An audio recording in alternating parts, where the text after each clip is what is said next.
Después de algunas semanas sin tener el programa Todos los libros un libro, por motivos plenamente justificados, sí que vuelve este espacio literario de la radio de la Universidad de Salamanca, realizado por Alberto Sanz II, un espacio no literario, sino de reseñas literarias, de conocimiento de libros que se están escribiendo algunos muy actualmente, otras veces también Alberto Sanz II nos habla de otros libros más clásicos. Y no sabemos cuál va a ser el caso de hoy. Sí, me parece que son autoras jóvenes y además son chicas. Muy buenas tardes, Alberto, y bienvenido de nuevo a este tu programa, Todos los libros y un libro. Sí, ¿qué tal? Buenas tardes. Sí, volvemos y nos vamos. Volvemos con una pausa, después de una pausa de un par de semanas. Yo he estado con el coronavirus, bastante fastidiado e imposibilitado de grabar. Sigo todavía, pido disculpas a los oyentes, sigo todavía con una cierta falta de aliento, de tal manera que si en mitad de la emisión nuestros oyentes ven que me desmayo, que no se preocupen, porque es consecuencia de que no tengo suficiente resuello como para terminar las frases. Me faltará quizá, probablemente, por lo tanto, alguna parte de la vehemencia y de la energía que habitualmente pongo en mis comentarios. Bueno, la echaremos de menos, Alberto, la vehemencia y la energía. Bueno, pero seguramente que todo eso lo suples con esos grandes conocimientos que siempre aportas a estos libros que nos propones cada semana. Sí, Que si te parece, comenzamos con ellos, si quieres. vamos, porque claro, hoy además es el último programa del curso, ¿no? Entonces es como decía, una reaparición fugaz, porque nos vamos ya, ¿no? Y bueno, sí, he querido traer un par de novelas para la emisión de hoy. Voluminosa una, muy voluminosa una, otra no tanto, pero que en cualquier caso seguro que van a procurar a nuestros oyentes, si se deciden a adentrarse en ellas, muchas horas de disfrute de placer literario. Se trata de, como acabas de decir, dos escritoras relativamente jóvenes, españolas ambas. Una, Laura Fernández, dentro de nada va a cumplir 41 años, desde mi perspectiva es muy joven. Quizá no todos nuestros oyentes, si son universitarios, tengan la misma apreciación o hagan la misma apreciación que yo. La otra sí, es indudablemente Virginia Feito, es aún menor, tiene 34 años recién cumplidos. Y las dos, aparte del hecho de que sean mujeres y jóvenes, comparten también otros rasgos que se dan en ambas, ¿no? Yo creo que son los dos de los libros más sorprendentes, más sugestivos, más singulares que yo he leído este último curso, ¿no? Y no creas que se trata solo de una impresión mía subjetiva, lo es, claro, pero es que además vienen avalados ambos por excelentes críticas, por innumerables premios, por mucha repercusión, formidable éxito de público, con reediciones que se repiten. Y, y bueno, hay también otra cuestión común a ambas, que luego los haré con más detalle, que es la relativa rareza de ambas propuestas literarias. La primera, Laura Fernández, presentó en noviembre de 2021, hace unos meses, en Penguin Random House, La señora Potter no es exactamente Santa Claus. Ya el título Sí, habla de la rareza, yo creo, habla ¿no? de algo inclasificable. Algo extraño, sí. Sí, es una novela, esta es la muy voluminosa, luego hablamos de ella de nuevo con más detalle. Y luego la segunda novela es de Virginia Feito, y curiosamente que aparte de las coincidencias que he reseñado, hay alguna más, se llama La señora March. Ambas coinciden también en incorporar el término la señora, la locución, la señora, en su título. La señora March es un gran bestseller internacional, publicado en Lumen hace muy poco tiempo, en enero. Y voy a avanzar, aunque esto va a exigir un comentario posterior, que he publicado en Lumen en traducción de Gemma Rubira Ortega. Aparte de estas similitudes, como digo, la juventud relativa, los títulos con un cierto paralelismo, esta multitudinaria recepción, etc. Como digo, los libros comparten esta condición de una cierta rareza. Son propuestas literarias originales, en algún caso, en el de Laura Fernández, muy extrañas, radicalmente, en el caso, insisto, de la señora Potter, radicalmente distinta e incluso opuesta en su planteamiento a las pautas en las que se desenvuelve habitualmente la literatura en general y en particular la que aquí presentamos. Y esta rareza, lejos, a mi juicio, de ser un inconveniente, es un elemento positivo, es un aliciente, porque obligan, claro, al lector a adentrarse en ambas, sobre todo en la primera de ellas, sin prejuicios y predispuesto, y esto es un aviso para navegantes, predispuesto a renunciar a los esquemas con los que de manera habitual, consabida, abordamos un texto de ficción. Bueno, yo creo que eso el límite es que dejamos de disfrutar, o sea, yo abordar, pues eso, una obra que sea muy, muy excepcional, muy innovadora, siempre hasta el punto de que uno deje de disfrutar de la obra, ¿no? Yo creo que hasta ahí podemos llegar, todos, Claro, ¿no? claro. En el caso de Virginia Feito no hay duda. En el caso de Laura Fernández hay obstáculos que yo creo, y voy a intentar convencer al oyente, que no son insalvables, pero son obstáculos serios con respecto a la lectura. Ahora comentaremos. Quiero presentar primero a la autora. Laura Fernández nació en Tarrasa en 1981, como digo, acaba de cumplir 42 años, y normalmente, bueno, ya tiene una cierta trayectoria literaria, 6 novelas en su haber, es colaboradora, es periodista, literaria y musical, con críticas habituales en El Mundo, en Qué Leer, Vanity Fair, en El País, lleva también, bueno, presenta semanalmente casi reseñas o comentarios o críticas sobre música, sobre televisión y también reseñas literarias, marcadas todas por su peculiar estilo.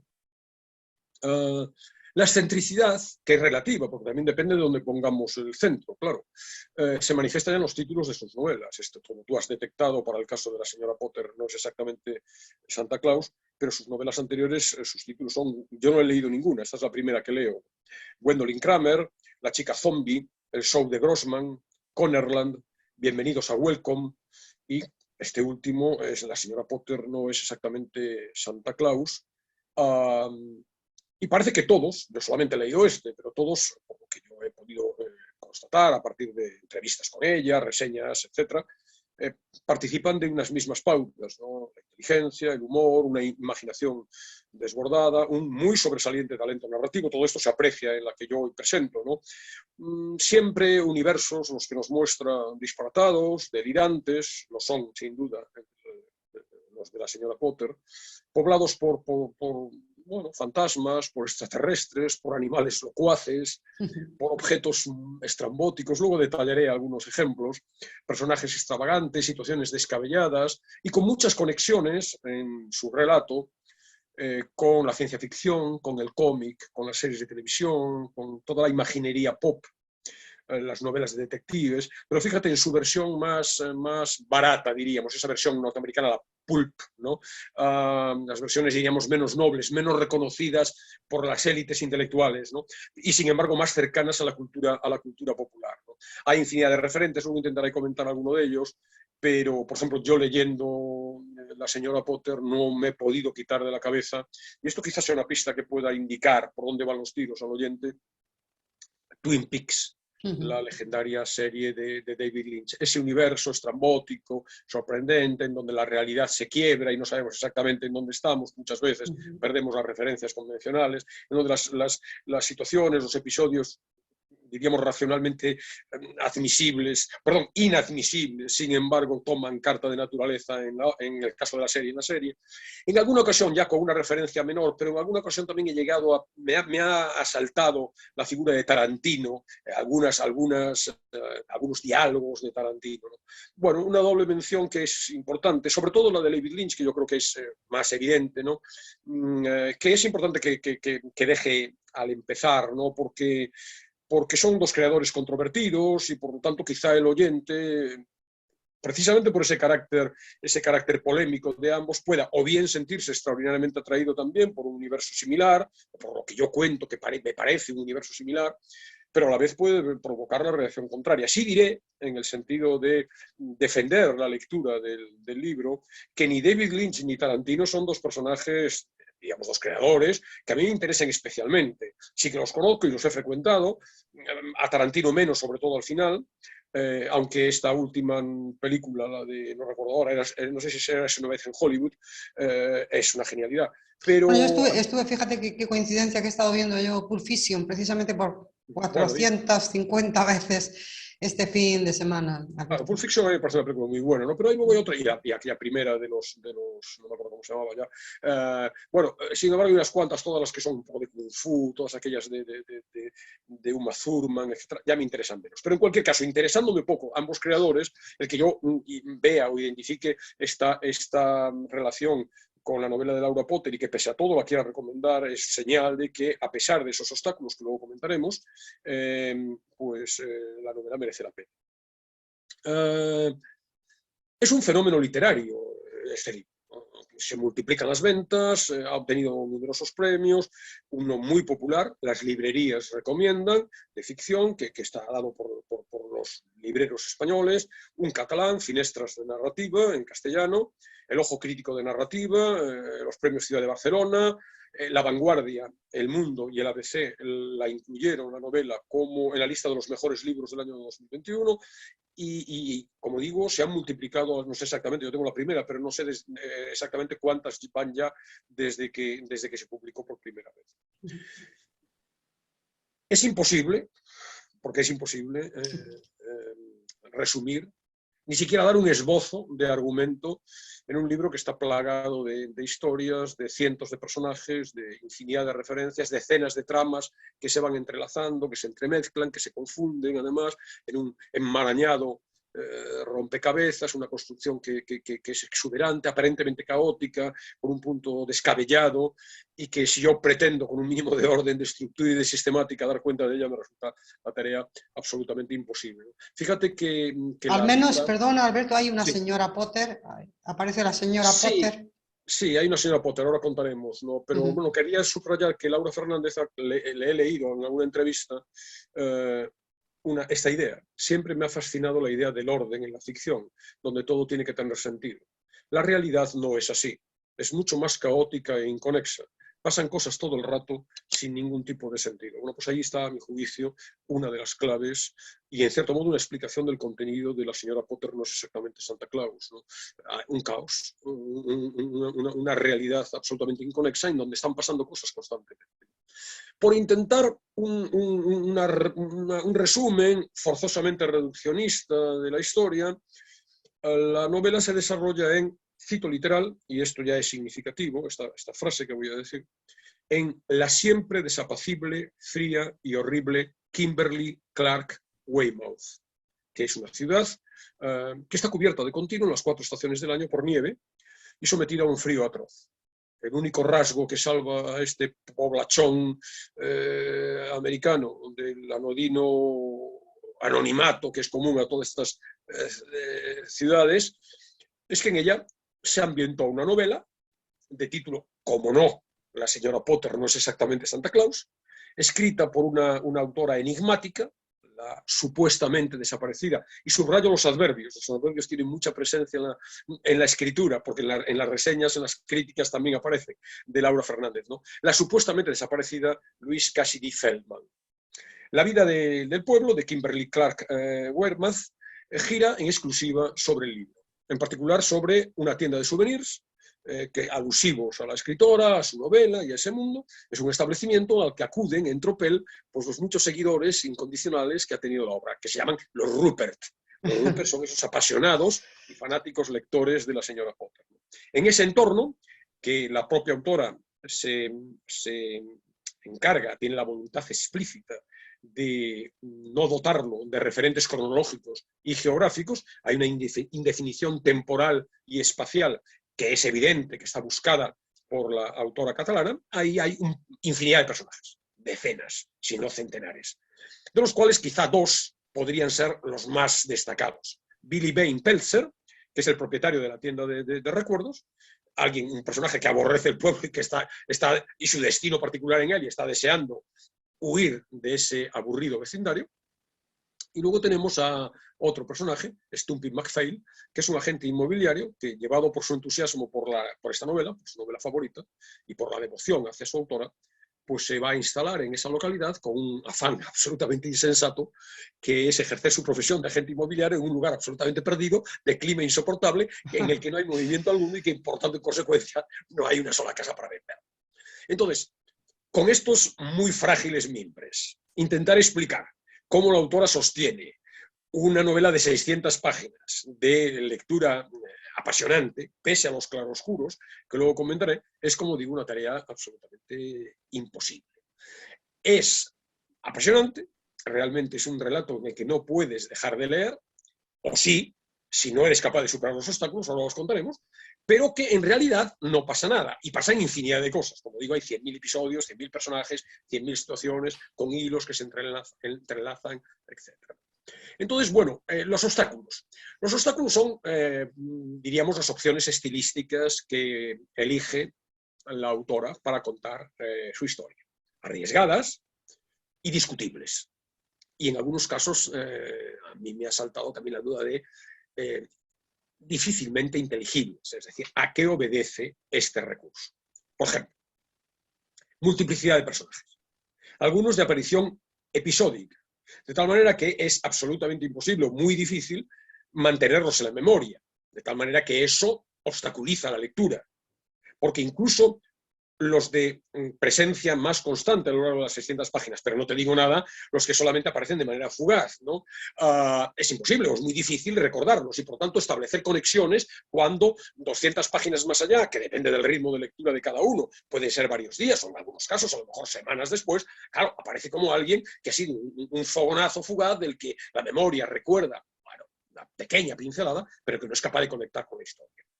Por otro lado, estos personajes, pero no solo los personajes, los seres humanos, diríamos, ¿no?, sino también los lugares y las cosas, aparecen con un nombre propio, nombres propios de los que se abusa, y además resistentes a la memorización. Ha quedado ya una pista cuando yo he presentado el nombre de la ciudad y el nombre de los dos, diríamos, personajes principales, ¿no? Todos se presentan en inglés, la mayoría se presenta con nombre y dos apellidos, y en prácticamente todos los casos ambiguos en cuanto al sexo, con pautas comunes para personas, objetos y ciudades. Por ejemplo, Francis Violet McKisco, Martin Wise Cunningham, Janice Terry McKenney. Pero Janice Terry McKenney es una pelota de tenis. Bertie Smiley. Keith es simultáneamente una persona, un cuadro y un río. Anne Jonette McDale, Scooty Dun, un bar. Myrna Pickett Burnside, William Butler James, un fantasma profesional. El pequeño Corbett, un elefante enano. Terrence Cattimore, una ciudad. Betsy Kiefer Money, una tortuga. De manera que, y estoy poniendo una muestra de los cientos de personajes, uno pierde las referencias, es muy fácil perder las referencias. Tienes que estar leyendo la novela de continuo, de seguido, porque como pongas unos días por medio, y eso no se acomoda necesariamente a los hábitos lectores de cualquier lector convencional, que coge el libro y lee un par de capítulos y luego a lo mejor al día siguiente por sus obligaciones no puede continuarlo. No es mi caso, que tiendo a ser constante y tiendo a leerlos de continuo, sobre todo con este tipo de libros que te atrapan. Pero si no es así, aquí tenemos obstáculos muy serios y además este afán que, insisto, uno se plantea como lector, ¿por qué? Más allá de este mundo de fantasía, ¿por qué? Y la apelación que la propia Laura Fernández ha hecho hace un rato acerca del hecho de que las cosas no tienen sentido. ¿Por qué los nombres tienen que ser los nombres convencionales y las ciudades llamarse de manera diferente a las personas? Vale, lo entendemos, pero todo esto es un obstáculo serio. Por otro lado, hay infinidad de planos entremezclados, reales e imaginarios. De tal manera que aparecen con la misma entidad que un personaje, diríamos, convencional, protagonistas de series televisivas. Las actrices que encarnan esos personajes también tienen entidad de personaje real, diríamos, ¿no? Dudo a la hora de decir real en este contexto, ¿no? Detectives de novela que dejan su existencia libresca para incorporarse a la realidad. Fantasmas que se corporeizan y que piensan y hablan. Objetos que tienen vida y que hablan también, que tienen conciencia y que tienen un pensamiento propio. Otra dificultad, un constante trasvase entre ficción y falsa realidad. De manera que el relato se convierte en lo que en francés se dice una mise en abîme, una caída en el abismo, es decir, diríamos un juego de muñecas rusas en donde una cosa está dentro de otra y dentro de otra, y una historia dentro de otra, y ya no sabemos exactamente si la serie televisiva que está viendo un personaje es a la vez real, porque el personaje de esa serie televisiva, el protagonista, está en el mismo plano que el que ve esa serie en la televisión, ¿no? Lo dice también un personaje del libro, hace referencia a esta frase que quiero subrayar. Pensaba por primera vez en su novela, es la autora, como lo que era en realidad, ella misma reflejándose en una infinidad de espejos, espejos en los que a su vez se reflejaba la novela ahora. Este juego, claro, atosigante, vertiginoso realmente, ¿no? De juego de espejos en donde no sabemos exactamente qué imágenes estamos viendo, dónde está la realidad, como si uno entrara en aquellas cámaras que había antes en algunas ferias, ¿no? Cámaras de espejos laberínticas en donde no sabes dónde situarte, ¿no? Casi hasta dudas de quién eres tú, ¿no? Es uno de los inconvenientes, pero a la vez es uno de los logros del libro, ¿no? Hay también constantes digresiones, apertura a un sinnúmero de hilos temáticos marginales, con una desaforada abundancia de sucesos, de episodios, cada uno más surrealista que el anterior, y eso puede también suponer una dificultad en la lectura. Y luego hay, y esto no lo puedo contar, o puedo contar, pero solamente leyendo el libro, por ejemplo, quien entre en la reseña lo va a poder ver, porque es algo gráfico, que es la tipografía, las singularidades tipográficas y gramaticales del libro. Constantemente, en el seno de cualquier frase, se introducen palabras en cursiva, en mayúsculas, sin que uno realmente, y no me tengo por un lector amateur, no soy un experto, pero no me tengo por un lector amateur, y uno se pregunta, ¿por qué? ¿Qué aporta el que determinadas palabras en una frase aparezcan en mayúsculas? Onomatopeyas constantes, interjecciones constantes en el seno de las frases, paréntesis, infinidad de adverbios en mente, como habíamos comentado al principio. Voy a poner, en la reseña pongo por escrito algunos de los ejemplos muy significativos. Aquí voy a leer uno y claro, no me queda más remedio para que se vea exactamente lo significativo de la grafía, en glosar la frase. Los capítulos tienen todos un título. Este es el título de uno de los capítulos, en el que Bill, o aquel ascensor, y ascensor entre paréntesis y en mayúscula, del demonio, se detiene en el rincón entre paréntesis y en mayúscula. Del joven sabio, entre paréntesis y en mayúscula, Means. Y 1. Se toma un café. 2. Charla desde un teléfono árbol con una tal Marjorie. Y 3. Piensa en dar, paréntesis y mayúscula, media vuelta y volver con, ¿quién dirían? Sí, la chica, paréntesis y mayúscula, Brevoort. Ajá, Sam, paréntesis y mayúscula. Eso es constante. Y por tanto, claro, eso entorpece la lectura. Porque es, al margen de plantear al lector, decir, ¿por qué necesito poner el paréntesis? ¿Por qué las interjecciones? Bueno, sí hay un cierto punto de oralidad en lo que se nos está contando, pero insisto, eso es una dificultad. Pese a estos efectos abundantes, prolijos e incómodos, que hacen, bueno, interrumpir o difícil la lectura lineal, yo creo que al lector poco constante lo desaniman, al avezado lo provocan y lo desafían, e incluso al muy experto lo sumen en una nebulosa confusa, porque hay un mare magnum que hace indiscernibles las historias, los personajes, los lances, las tramas, los desarrollos argumentales. Insisto, queda como más allá de plantear que es una dificultad, para que el lector lo tenga claro, pero insisto, esto es compatible con que el libro tenga infinidad de reediciones y se haya leído muchísimo. ¿Tiene algún argumento el libro? ¿Al final pasa algo, Alberto? ¿O todo es esto bueno, son historias, un ejercicio literario puro y duro? No, son muchas historias. La historia fundamental es ese pueblo y se nos cuenta lo que pasa en ese pueblo y anécdotas de infinidad de personajes que saltan, que van, que vienen, en un caudal impetuoso, envolvente, de relatos, de anécdotas, de aventuras, de incidentes estrambóticos. La vida tampoco tiene un sentido lineal. Se lo damos nosotros a posteriori, nosotros miramos hacia atrás e intentamos contar un hilo narrativo. Aquí no hay un hilo narrativo convencional, pero hay literatura en el sentido muy poderoso porque hay infinidad de historias, infinidad de personajes, cada uno de los cuales, si logras sobreponerte a estos indudables obstáculos, pues atrapan, cada uno de los cuales tiene vida y además se desenvuelven no solamente en la mera narración, hay otros planos que ahora quiero comentar, ¿no? De manera que, fíjate que es un libro que la autora confiesa que le llevó 5 años de redacción extraordinariamente metódica. todos los días escribía algún capítulo, o algún apartado, o algunas páginas del libro. Son 5 años que fraguan en 600 páginas, que, insisto, sin una trama más allá que este núcleo central del pueblo, y en ese pueblo pasan cosas y aparecen personajes y se abren historias en las que hay, a mi juicio, 5 elementos principales, serían los 5 elementos destacados de la novela, ¿no? Por un lado, ese elenco de personajes, que es delirante y negativo en un cierto sentido, pero por otro lado es muy atractivo, ahora comentaré. La infinidad de historias, segundo elemento destacado. Las extravagancias, las rarezas que pueblan el libro. 3. La sucesión de referencias, implícitas en la mayor parte de los casos, pero explícitas también en muchos, a la alta y baja cultura.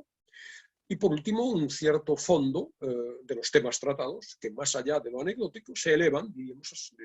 No creo que a Laura Fernández le guste que yo diga que se elevan, porque parecería que el tono normal de la novela está por debajo, es inferior, y no es inferior, pero se elevan hacia cuestiones, asuntos de un relativo valor, diríamos, universal, que hacen referencia, pues, a otras cosas que hemos reseñado aquí a otras ocasiones, ¿no? Esta idea de los intangibles que en definitiva tocan el alma humana. Entonces eso está presente también. Entonces, muy brevemente, si te parece, voy a comentar, antes de pasar a hablar de Virginia Feito y su libro, la idea de los personajes. Los personajes nos interesan, más allá de esa presencia abigarrada, nos sorprenden, por supuesto, pero nos interesan porque están sus anhelos, están sus sueños, está su mediocridad, sus frustraciones, en general su muy triste y anodina normalidad. Casi siempre son solitarios, perdedores, tímidos, incapacitados para el trato social, incomprendidos, fracasados, con difícil encaje en la realidad en la mayor parte de los casos. Pero son entrañables también porque son inocentes en general, son infantiles, apegados patológicamente a sus madres, en muchos casos la presencia de la maternidad es importante, lo hablaremos luego en la novela, ¿no? Muy indefensos, desprotegidos, y esa desprotección de la mayor parte de ellos los humaniza y los acerca al lector, es un elemento que aproxima al lector a la novela. El segundo elemento interesante son las historias, insensatas, absurdas, esperpénticas, delirantes, como digo, pero en todas ellas hay atisbos de vida, ¿no? Entonces Laura Fernández es de una imaginación muy fecunda, desbordante, y puebla la novela de infinidad de hilos, infinidad de episodios. Fíjate que la propia autora dice de Louise Cassidy Feldman, la autora de la novela, en la novela, la señora Potter no es exactamente Santa Claus, que solo era una chiflada que había escrito un libro protagonizado por una mujer que creía que uno debía desviarse del camino y hacerlo tantas veces como fuera necesario, porque solo tomando los suficientes desvíos podías llegar a ser tú mismo, o cuando menos, trazar forzosamente tus límites, definirte por algo que nada tenía que ver contigo, pero que estaba ahí. Era un tú en potencia que de otra forma nunca se volvería real, ni se atrevería a considerarse una mera posibilidad. Bueno, esta también es otra definición de la novela. Permanentes, constantes desvíos del camino. Y por lo tanto hay una sucesión de incidentes, de peripecias, de episodios, de tramas, de lances, con sobresaltos, vueltas de tuerca, sorpresas, motivos de asombro, sucesos absurdos, hilarantes en muchos casos. Uno lee muchos capítulos con la sonrisa en la boca. El tercer frente por el que a mí me ha interesado la novela especialmente es por ese universo de rarezas que es, bueno, solo contar alguna de ellas. Algunas ya que he podido aflorar, en tanto que alguno de los personajes es una pelota de tenis, ¿no? Pero tenemos un detective que desciende diríamos, genealógicamente, de unas botas de pana. Hay un tipo que habla con los muertos, ¿no? Ese mundo, por otro lado, en el que es Navidad todo el año y por tanto el pueblo está lleno de luces, de árboles y villancicos todo el año, ¿no? Unas manos, un par de manos, que cuando no escribían, literalmente no sabían exactamente qué eran y que reflexionan en voz alta sobre su propia identidad.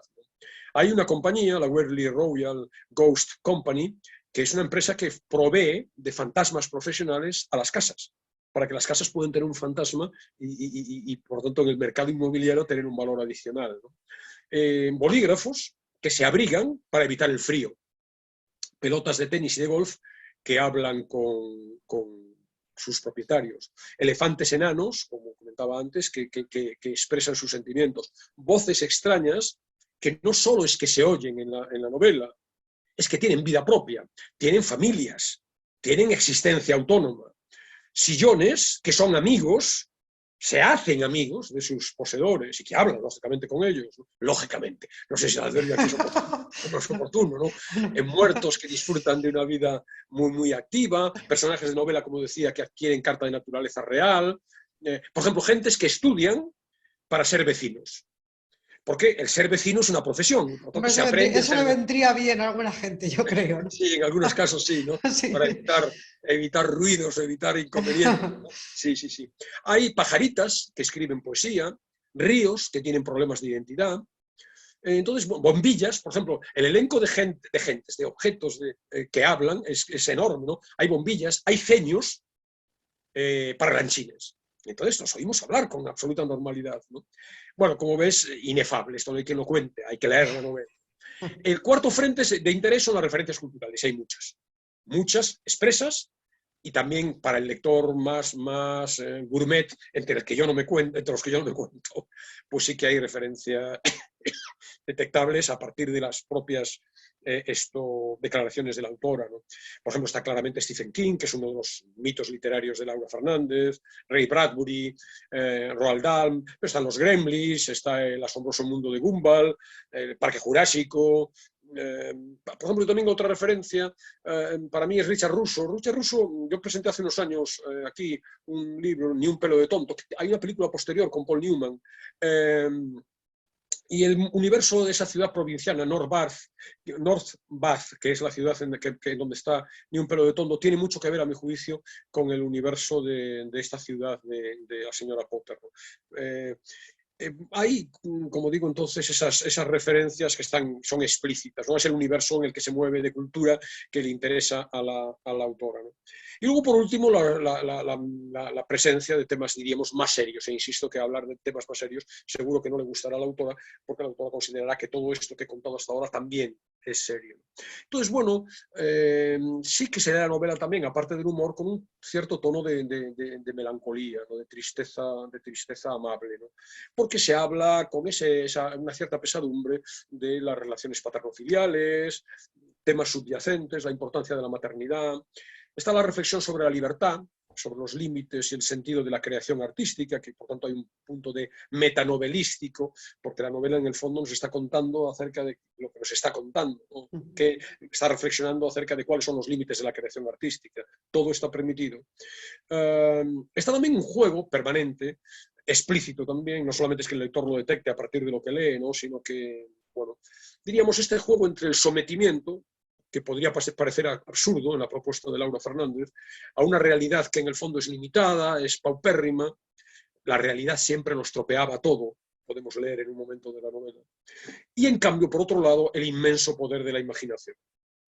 También dice la novela en un momento, la cabeza de cualquier alguien era la clase de lugar en el que todo era posible. Bueno, y este mundo en el que todo es posible es la novela, ¿no?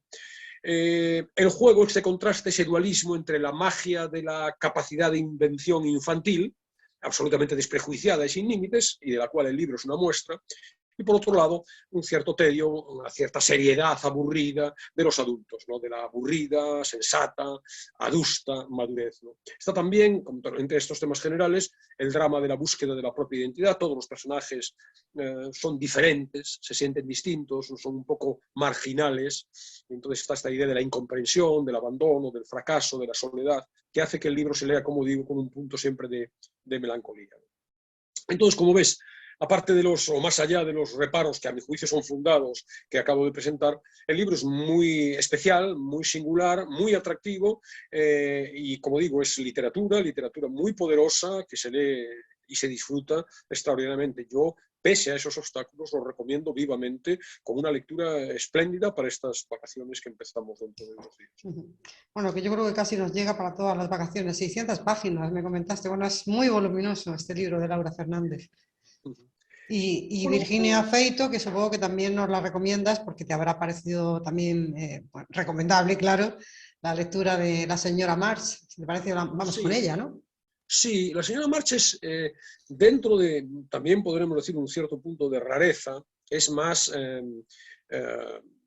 las coordenadas en las que se mueve, encontramos más referentes conocidos en el libro, ¿no? Es un thriller psicológico apasionante, escrito por esta chica, debutante, Virginia Feito, nacida en Madrid en el 88, con una corta, obviamente, pero muy cosmopolita vida, en París, en Londres, en Nueva York, ahora está en Madrid de nuevo. Estudió literatura inglesa y arte dramático en la Queen Mary University, estudió publicidad en una escuela de Miami, se dedica profesionalmente, se dedicó, porque creo que está liberada, digamos, y el éxito de la señora March la ha llevado a centrarse exclusivamente en la literatura, a la publicidad. Había trabajado, no sé si sigue haciéndolo, en diferentes agencias publicitarias, ganando premios en su profesión, nacionales e internacionales. Se dedicó a escribir la novela desde 2018 y, bueno, la apuesta, creo que dejó el trabajo en esa fecha para centrarse en la novela y la apuesta le ha salido muy bien porque el resultado ha sido muy exitoso, no solo por el interés intrínseco del libro, como que a mi juicio es muy alto, como ahora mismo veremos, sino por la repercusión, con, como digo, premios, traducciones en muy diferentes idiomas, infinidad de reconocimientos, seleccionadas, por ejemplo, por The Times entre los libros del año, y también por un aspecto que no es menor, mucho menos en este mundo, ¿no? Y sobre todo de cara al desarrollo de la carrera profesional de la autora, que es que Elizabeth Moss, la que conoces, la actriz del Cuento de la Criada y que también estaba en Mad Men, y de la que hemos hablado aquí en ocasiones, precisamente a propósito de cuando yo presenté hace unos cuantos años el Cuento de la Criada. Elizabeth Moss ha comprado los derechos de la novela para una inminente adaptación al cine. Y además parece, por lo que yo he leído, que es la propia productora, en este caso, la que piensa interpretar el personaje principal.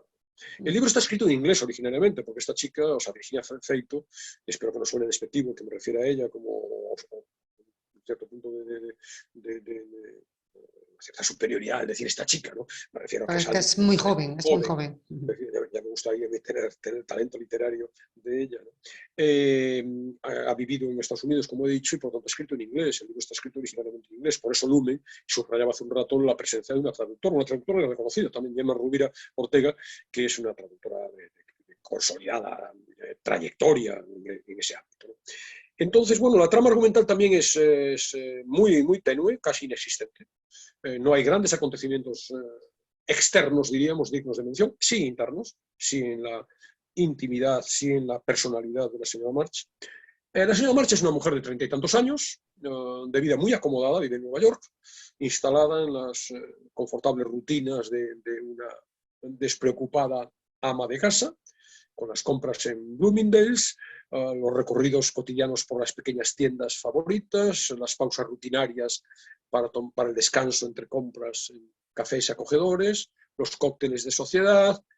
Es una prostituta, gorda, fea y estúpida.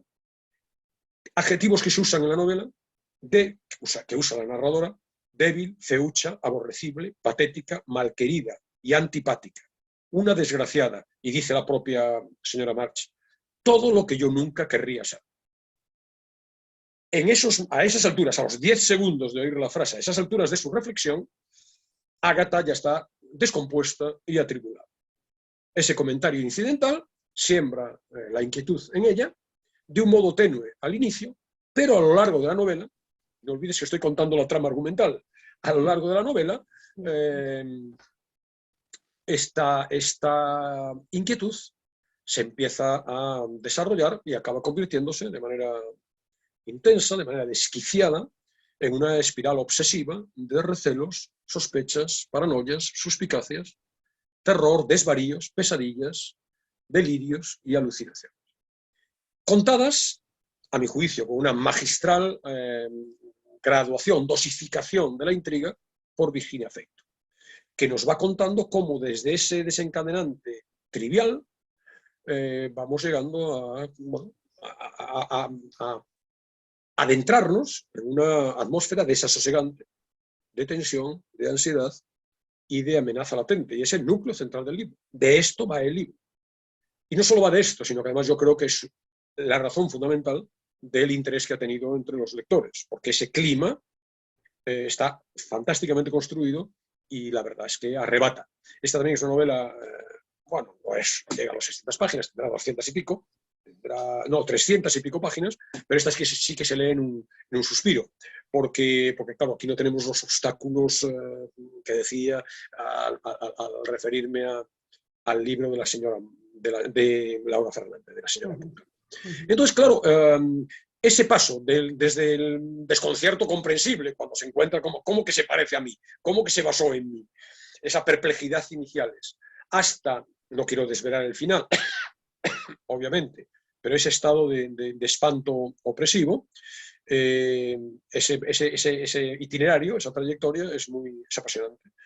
Y entonces, bueno, el mundo de terror, en cierto modo, de la protagonista, la autora nos hace partícipes de él, nos hace adentrarnos, como digo. Entonces, bueno, la señora March es una mujer insegura, naturalmente insegura, y todo esto se ve acrecentado, esas circunstancias se ven acrecentadas por esa situación. Una mujer de frágil personalidad, con una muy ostensible falta de confianza en sí misma, muy vulnerable, con miedos que tiene desde niña, un equilibrio más bien inestable, rozando el desequilibrio, una asepsia y una higiene neuróticas. Se lava las manos 40 veces al día, por ejemplo. Veces, los guantes, etc. Un espanto ante el contacto físico, una exageradísima necesidad de protección, que en condiciones normales constituyen los rasgos que definen su día a día, en este momento se convierten, o a partir de este desencadenante, se convierten en una fuente de pánico. Entonces, bueno, el pavor, y esto lo cuenta muy bien, no quiero desentrañar demasiadas cosas, ¿no? Lo cuenta muy bien Virginia Feito, ¿no? El pavor, o sea, todo es fuente de pánico, ¿no? Por ejemplo, esa certeza de que ha cometido un error imperdonable de catering y todo en una fiesta que ha organizado ella y que todo el mundo se está dando cuenta, ¿no? Oye una risa borracha de una joven en la calle y está en casa y la oye y le desgarra, ese grito desgarra el silencio y la asusta, literalmente, ¿no? Dice el texto, ¿no? Los retratos de un cuadro en la pared del comedor, supuestamente desde su mirada la miran con severidad, con una mirada escrutadora, ¿no? Por ejemplo, rechaza la solicitud del conserje del edificio, un edificio de estos que tantas veces hemos visto en las películas, neoyorquino, con conserje, para que le ayude a ella a llevar unas bolsas de compras de Navidad. Y eso la hace estar rumiando acerca de si esa negativa al conserje lo ha visto él como una muestra de orgullo, como desconfianza, y eso hace que el conserje le va a generar antipatía. El rítmico sonido de parpadeo de las luces en el árbol de Navidad, desde su lógica, camuflan los pasos sigilosos de un desconocido en casa, ¿no? Los ruiditos del reloj de pie del recibidor de su casa los asocia a una especie de juez victoriano con peluca que chascara la lengua, de modo que al dar las horas parecía que el juez agitase la campana de la entrada del tribunal para proclamar la culpabilidad de la señora March. Como ves, ese mundo empieza a hacerse cada vez más opresivo, porque si inicialmente hay excusas externas que justifican esa reacción obviamente paranoica de la autora, en un momento determinado deja de necesitar excusas reales, excusas tangibles, ¿no? Y entonces pasa por la calle y cualquier figura cree que la está observando amenazadoramente. Los miembros del servicio que han venido a acompañar, a servir precisamente, a ayudar en la fiesta y que han dejado la casa al terminar esa fiesta, sin embargo, en la mentalidad delirante, enfebrecida de la personaje, del protagonista, siguen todavía por los pasillos ocultos, ¿no? Y ve unos bultos detrás de unas cortinas, etcétera. De tal manera que, y voy a decir la palabra y luego la voy a precisar, la palabra es que inmediatamente nos va adentrando el talento de Virginia Feito en una descripción de una locura. Pero, y esa es otra de las vueltas de tuerca interesante de la novela, y espero no estar destripando demasiado, es que realmente la narración está llena, trufada de pequeñas pinceladas que nos hacen dudar de verdad acerca de si hay locura. Es decir, el lector en todo momento, o en bastantes momentos, se plantea, ¿será verdad lo que está viviendo la señora March? ¿O será fruto de su febril y desquiciada mente, ¿no? Porque claro, y esto es Virginia Feito, está trufando el texto de referencias externas, objetivas, constatables, diríamos, que no obedecen por tanto a una lectura desquiciada de la mente del personaje, que abonan la tesis de que sus supuestos delirios pueden ser reales. Por ejemplo, hay una trama policial, porque en la vida real, y copa las páginas de los noticiarios y abre los telediarios en la televisión que ella ve, hay la desaparición y la muerte de una joven. Una joven que desaparece y muere en un pueblo en el cual, o al cual, su marido va de caza con algún amigote, sin ella, donde tienen una casa, alquilan una casa, no recuerdo exactamente los detalles, pero el marido va a ese sitio. Y claro, la imaginación desbordada de la mujer asocia. Y si encima añadimos estos elementos de delirio, de paranoia, etc., pero la ventaja el valor, o uno de los valores del texto de Virginia Feito es que nos hace dudar. Hay acontecimientos extraños, incluso en la vida del propio marido. El marido tiene ausencias no fácilmente explicables. Obviamente, interpretadas con la enfebrecida mentalidad de la autora, se asocian a fenómenos, insisto, paranoicos, amenazadores. Pero el lector, no sabe a ciencia cierta qué es lo que está pasando. Es toda una ideación de la torturada mentalidad de un desvarío que solo ocurre en su mente, o por el contrario hay una base fundada y todo acabará resolviéndose, y ahí está también la connotación de thriller, ¿no? De thriller excitante, que quieres ver cómo se resuelve. Acabará todo resolviéndose en un plano real y no podremos acogernos al fácil expediente de, no, todo esto son delirios del personaje. No voy a decir qué es lo que pasa, obviamente, ¿no? Pero entonces, bueno, ese juego dual también me interesa, ¿no? Está por un lado, bueno, claro, tenemos el agotamiento, el aturdimiento, la inquietud, la enajenación, las lagunas mentales de la autora, pero a la vez está, bueno, ideas de lo real. La señora March se va a convertir, tampoco voy a decir cómo, en Silvia, que es la chica de cuyo asesinato dan cuenta los medios, ¿no?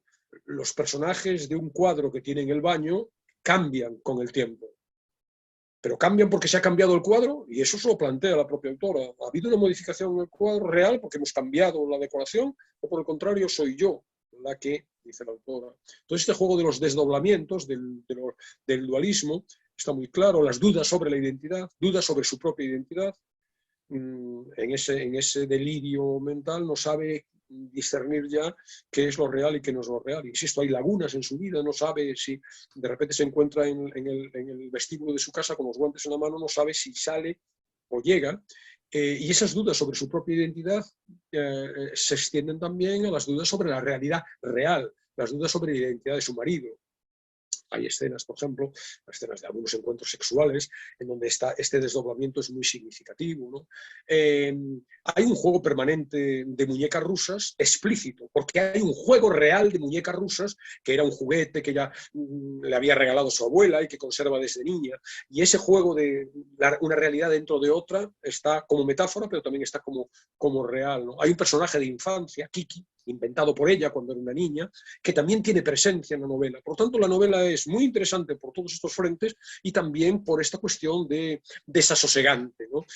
Bueno, hay muchísimas, ahora comentaré, ¿no? Muchísimas alusiones, evidentemente, la más evidente es Patricia Highsmith desde el punto de vista literario. A mí me está recordando algunas películas de Hitchcock también. Y evidentemente, desde el punto de vista cinematográfico, la referencia fundamental es Hitchcock, y en particular Rebeca, en donde hay una alusión expresa, ¿no? Pero también está, por ejemplo, La ventana indiscreta, clarísimamente, está Sospecha, como referencia no mencionada expresamente, pero uno la tiene presente en todo momento. Fíjate que tú misma, sin haber leído la novela y solamente a partir de lo que te estoy contando, has hecho esa deducción formidable, ¿no?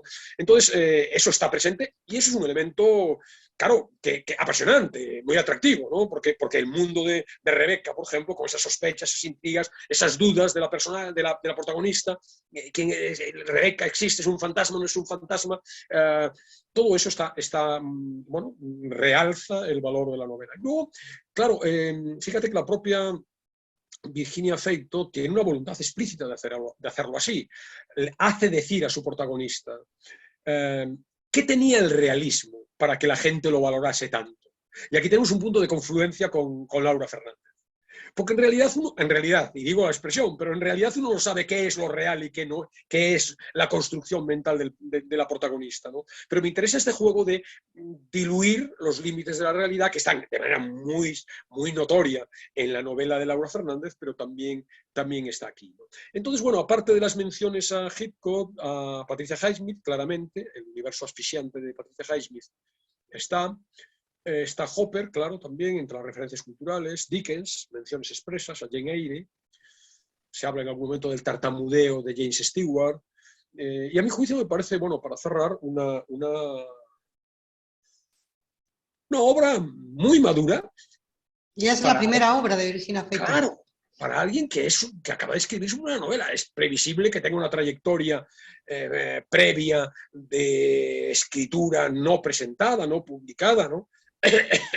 Pero es una novela, a mi juicio, muy interesante, muy popular también, puede serlo, lo está siendo, porque se lee con mucha facilidad y capta la atención del lector, pero es que además tiene todos estos planos, todas estas referencias, todas estas, de nuevo, ventanas que se abren a otros frentes, que hacen que no nos quedemos solamente en la lectura superficial y que me parecen valiosísimos, ¿no? La verdad que también una lectura muy, muy recomendable para este verano, ¿no? Solo que, por desgracia, el oyente que se decida a meterse en este universo la va a liquidar muy pronto, porque esta se lee en 2 tardes. Bueno, estupendo, qué buenas propuestas, Alberto. Literatura española de 2 mujeres jóvenes además, también para que veamos que se está produciendo bastante y bueno, ¿no?, en nuestro país. Si te parece, vamos ya con el fragmento, aunque antes la propuesta musical que cerrará el programa de hoy y todos los programas de este curso. ¿Cuál será, Alberto? Sí, claro, efectivamente cerramos hasta septiembre, nos veremos de nuevo en septiembre, un nuevo curso, el 13º ya, porque cuando empecemos en septiembre habremos cumplido exactamente 12. El 12 más 1, como suele decir un compañero nuestro. Sí, yo no soy especialmente supersticioso. Tanto el texto como la canción son de la novela de Laura Fernández, de la señora Potter. Laura Fernández, le he leído en bastantes entrevistas que mientras escribía su libro, escuchaba de manera compulsiva una canción de los Counting Crows que se llama Mrs. Potter Lullaby, la nana de la señora Potter, que obviamente está como desencadenante del nombre del personaje. Entonces esa canción la escuchaba reiteradamente, en bucle, al parecer, mientras escribía. Entonces, obviamente, no cabe otra opción. Esa será la que suene al término de la lectura del texto. La lectura del texto, que es un texto he intentado encontrar algo relativamente legible, que no tenga demasiado, que no tenga, no voy a hacer ninguna, que no tenga necesidad de hacer acotaciones en cuanto a que si esto es mayúscula, si aquí hay un paréntesis, si aquí hay cursiva. Sepa el oyente que las hay, todos estos recursos, vamos a llamar estilísticos, tipográficos, ortográficos, gramaticales, los hay en el texto que voy a leer, pero no los voy a comentar porque si no sí que sería absolutamente imposible de leer. Es un texto sobre, bueno, yo creo que queda reflejado de una manera discreta, porque hay manifestaciones muchísimo más exageradas, de una manera discreta el tono que el lector se va a encontrar cuando entre en La señora Potter no es exactamente Santa Claus. Bueno, pues te escuchamos muy atentamente, Alberto. Adelante. Con la lectura ya me despido hasta septiembre. Deseo a todos nuestros oyentes que pasen un excelente verano, que lean mucho, si son algunas de las recomendaciones que nosotros hemos hecho a lo largo del curso, fantástico, y si no, pues también que nos las recomienden a través de nuestro blog para que haya ese mínimo feedback con la audiencia. Muy bien. Ahora que vamos con el texto de La señora Potter no es exactamente Santa Claus. La camioneta de aquel tipo, el tipo del traje sucio, el tipo al que Bill había visto hablar con una pelota de tenis, estaba repleta de juguetes. Parecía, aquella camioneta, el pequeño ascensor de la señora Potter. Ajá, la señora Potter había tenido un pequeño ascensor en aquella casa de Mildred Bonk. En realidad, la casa en sí no tenía ascensor. Era la diminuta oficina postal la que tenía ascensor. En la diminuta oficina postal trabajaban los duendes veraneantes, aquel pequeño ejército de diminutos súbditos que iban de un lado a otro con postales mágicas que empequeñecían en cuanto la señora Potter las tocaba. Por supuesto, el ascensor de la oficina postal diminuta no era un ascensor corriente. Además de ser aún más diminuto que la oficina, del casi exacto tamaño de uno de aquellos duendes veraneantes, y estar repleto de juguetes, también, como los duendes, podía viajar en todas las direcciones. De hecho, el ascensor era el principal medio de transporte de la oficina postal. Es decir, los duendes veraneantes no solo lo utilizaban para ir de un lado a otro en aquel lugar que era a la vez diminuto e interminable, sino también para llegar hasta las casas de los niños que les remitían aquellas postales mágicas. De niño, a menudo, Bill soñaba que despertaba en aquella caja de zapatos, es decir, que despertaba en la oficina postal de la señora Potter, y descubría que estaba conectada con todos los pequeños hogares de sus trabajadores, es decir, con los hogares de todos aquellos duendes veraneantes. Su sueño era tan recurrente que Bill, incluso, había hecho un amigo allá abajo, un chaval diminuto llamado Sally Phipps. En aquel otro mundo, Bill también era diminuto, y observaba, en el pequeño televisor que Sally tenía en su habitación, cómo era la vida fuera, es decir, cómo les iba a sus padres y cómo le iba al resto del mundo sin él. Se decía, el niño Bill, que le gustaría tener un pequeño televisor como el de su amigo Sally en su habitación y poder sintonizar con la vida donde fuese. Por supuesto, para entrar y salir de allí, utilizaba aquel ascensor repleto de juguetes. Durante una época de su vida, la época en la que su madre había dejado de hablar y no hacía otra cosa que pintar, la época en la que miraba a su padre esperando desilusionadamente algo, como si su padre, en vez de su padre, fuese una estropeada máquina con CD deseos, Bill había fantaseado con la idea de hacerse diminuto para siempre y mudarse a aquel otro pequeño mundo en el que todo parecía ir siempre francamente bien. Sally era un buen chico, era el mejor chico con el que Bill se había topado nunca, y su casa le gustaba, y aquel televisor mágico iba a poder permitirle estar, de alguna forma, en contacto con su familia sin que su familia doliese. Bill había sido feliz, o creía haberlo sido, hasta el momento en que su madre había empezado a ausentarse. No era que se marchara, era que simplemente no estaba allí.